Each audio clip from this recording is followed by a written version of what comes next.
The SEC meetings have concluded in Destin, Florida. Mark Rogers TV to talk about it with Charlie Burris of the Southeasterner. Hey, Charlie, thanks so much for joining us. Thanks for having me on. Yeah, so a lot of good things to talk about. Let's start with the Florida camp and a number of things involving the Gators. First of all, Nick Saban has come out in a vote of confidence of sorts with Will Muschamp, of course, reeling after a 4-8 campaign in 2013. Your thoughts about what Nick Saban had to say about Will Muschamp and where Muschamp stands at this point, and possibly what do you think he needs to accomplish in Gainesville this season to keep his job? Well, I would say, all in all, Muschamp has done probably a better job than his predecessor, and I guess last year he had a lot of injured players, and I think everybody kind of realized that. But going 4-8, no matter what happens, is not good. That's why it was pretty interesting to me when Nick Saban came out. And he said, well, I guess Muschamp did work under Saban, so he has experience with him, but he gave him a big vote of confidence and said he'll definitely be back this season. He'll rebound. I guess personally, I'm not so sure, just because I'll say the biggest thing with Will Muschamp that caught me was when they played in the Sugar Bowl 2 years ago, and they had just had that great season. They only had 2 losses, I think, going into that, and Louisville was definitely the inferior team going in, and they had all that time to prepare, and then Florida absolutely got shellacked in that game. And I guess it just sort of said to me, maybe Will Muschamp is not the best coach because he had so much more talent than Louisville did, but still got out-coached more than anything in that game. So I guess I'm definitely not a prophet. He could have a great season this next year, but personally, I just think he had the worst season ever in the history of Florida's football program. And no matter if you have injured players or anything, I just feel like that's not good. But Nick Saban seems to have a lot of confidence in him, so I guess we all have our own opinions, but that's just how I feel about it, I guess. It seems like he may not be the best fit at Florida. Yeah, as you mentioned, Charlie, there is a history there. Muschamp coached under Saban at LSU. He hired him on as a linebacker coach, made him defensive coordinator. They obviously had success there in Baton Rouge. Saban didn't say anything specific except he had a lot of injuries last year. He's a good coach. He's a solid coach. He knows what he's doing. Very general comments about Will Muschamp. You allude to that 2012 campaign. The Gators, despite the record at 11-1, and I believe they won 11-1 in the regular season and lost the second game in the bowl game, they really took a beating that year because they were very boring on offense. The defense and the ground game won all those games that season. They won a lot of ugly games, but if you really look at the schedule, they played a brutal schedule. That defense took care of Johnny Manziel, held him to 13 or 14 points. They beat LSU. That defense was just rock solid. Aaron Murray could do nothing with that defense. They killed South Carolina. They were a dominant group. They ran the football. Jeff Driscoll did just enough in the passing game. For whatever reason, Florida has not produced the type of talent on the outside and the type playmaker since Urban Meyer left that you would expect Florida to have. So you're right. They had that excellent season, and if you really, again, dissect that season, they may have played the toughest schedule in the country. They rolled Florida State in the last game of the season, but everybody remembers that disappointment in New Orleans against the undermanned Louisville team when Teddy Bridgewater ripped them up and the offense could do nothing. And here Will Muschamp then turns around and goes 4-8, loses to Georgia Southern. That's about as embarrassing as it gets. So I'm guessing he's got to win 7 or 8 football games this season to keep his job. I would say so. Honestly, I would say if he goes 6-6 but loses the bowl game, even then he might be out, because it seemed like after this last season, there was just a lot of bad blood with the fans at Florida.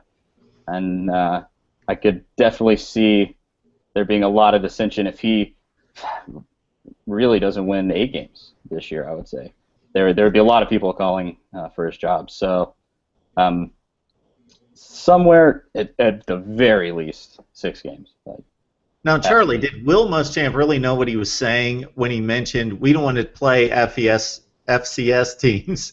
Like, did he realize that coming off the loss to Georgia Southern, that the media was just going to have a field day with that? That this was the one year you can't make that statement. I know what he's talking about, and I understand the statement, but just in regards to what happened on the field last year and the embarrassment to Georgia Southern, this was not the time to make that statement.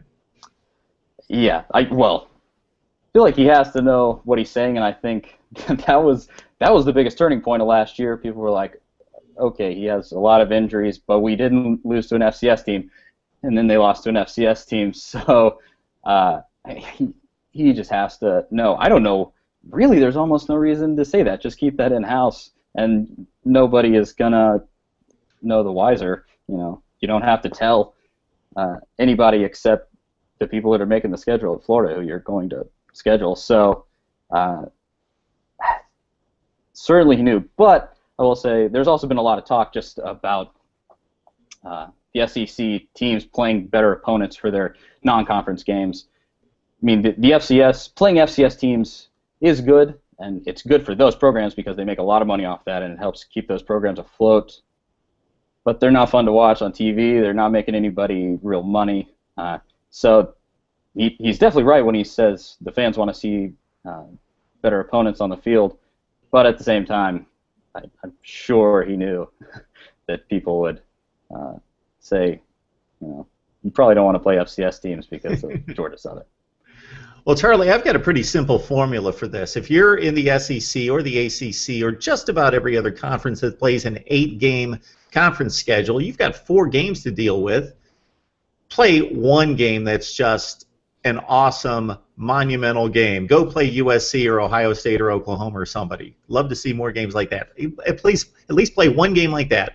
Then play 2 like marginal former BCS or what we call now Power 5 conference schools, 4th, 5th, 6th place teams, whether that be a Washington State or a Purdue or a Iowa or somebody like that.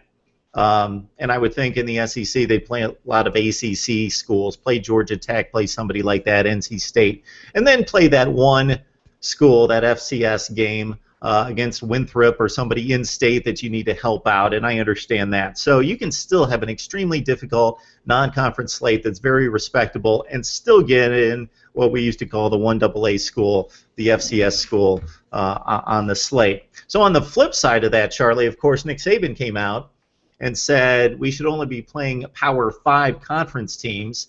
Now, the SEC powers that be did install a rule here recently that everybody's going to have to play at least one. And by looking at Mississippi State's schedule in particular in years gone by, I'm not talking about the last couple, but I covered them specifically in the 90s and 2000s. Boy, they've played some weak non-conference schedules, the Troy States of the world, the Arkansas States. You could say the same about Ole Miss at times, although they've got Boise State this year, and Vanderbilt. Charlie, have you looked at Vanderbilt's schedule? I had to go off on Vanderbilt the other day. I know it's Vandy. I know it's not South Carolina, Alabama, on down the line, LSU. But Vandy, hey, 9 wins the last 2 years. They're a top 25 program the last 2 years. They're playing UMass, who went 1-11 in the MAC. They're playing Temple, who went 2-10 last season. They're playing Charleston Southern, and they're playing Old Dominion. That's the Vandy non-conference slate in 2014. It's pretty weak. Well, it's funny that you mentioned Mississippi State. I guess last year I was thinking, just last year they won what? No, I guess it was 2 years ago. They won their first 7 games, I think. Yeah, people were really high on them. But those first few games, you were exactly like you said. They won all of that, but then they faced the real competition in the SEC West and lost their last 6. If I'm remembering that correctly, it was something like that. And so, yeah, it can definitely be deceiving when you have a schedule like Vanderbilt is going to have this season. Yeah, you can be top 25 when you're playing Temple and Charleston Southern. So. Yeah, that Mississippi State team, yeah, they won their first 7, then they ran into Texas A&M, Ole Miss, Arkansas was decent at the time, Alabama, and then they lost the bowl game too, yeah, and then it was all 7-6 or maybe 8-5 for Mississippi State that year. So your thoughts about having to play a Power 5 conference team? Do you think that's a good thing? I love that they have that where you are required to play a Power 5 conference team. In terms of making every out-of-conference opponent a Power 5 conference team, I can see where they're coming from because there's a lot of sentiment right now about wanting to, it seems like, break away from the NCAA, just basically push the NCAA out and just kind of have the Power 5 conferences become their own entity so that they can govern themselves and things like that. And that, only playing Power 5 conferences would definitely be a step towards that autonomy and being separated from the NCAA. Whether you think that's good or bad, that's a whole other debate in itself. But I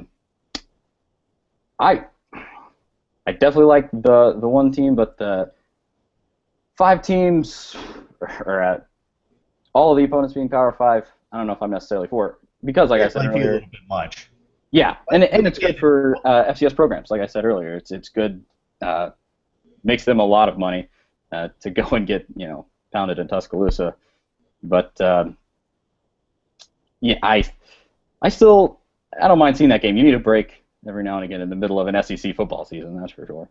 Yeah, again, Charlie, not to pick on Mississippi State, but we'll use the Bulldogs for example. 4 non-conference games. Yeah, play Memphis, play Arkansas State, or if you need to help out Jackson State, or not that Southern Miss needs any help from that standpoint financially, but the lesser schools within the state or the area. But then you get 2 other games you can play. They played Oklahoma State the last 2 years. That's a decent game for Mississippi State. Playing ACC, I think that SEC, ACC, those connections are typically good out of conference. Of course, we've got the established rivalries: Georgia, Georgia Tech, Florida, Florida State, now Louisville, Kentucky, SEC, ACC. So those are good, and let's keep those. But I would think that some of those other SEC powers could reach out for some non-conference games with 14 teams to play in the ACC. So we're joined by Charlie Burris of the Southeasterner. Charlie, you've got a good website going there. Let us know what you're working on right now. Well, currently, actually have an article that I've been working on. It's been a little laborious, just a total breakdown of every SEC team in all 3 of the major sports on Twitter.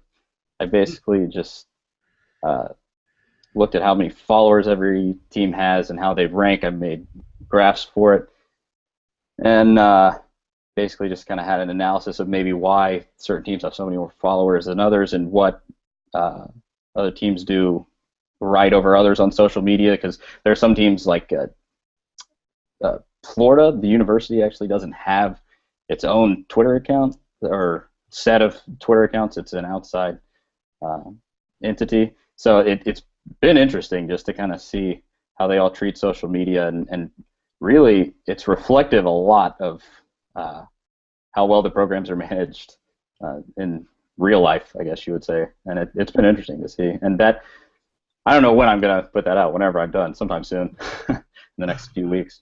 Good stuff. Charlie Burris of the Southeasterner, we thank you so much for joining us, Charlie. We're going to have Charlie back on to talk more from the SEC meetings, as we need to talk about the early signing period and Brett Bielema opening his mouth once again, inserting foot, having a number of things to say. So much to say from the SEC meetings. We'll bring Charlie right back.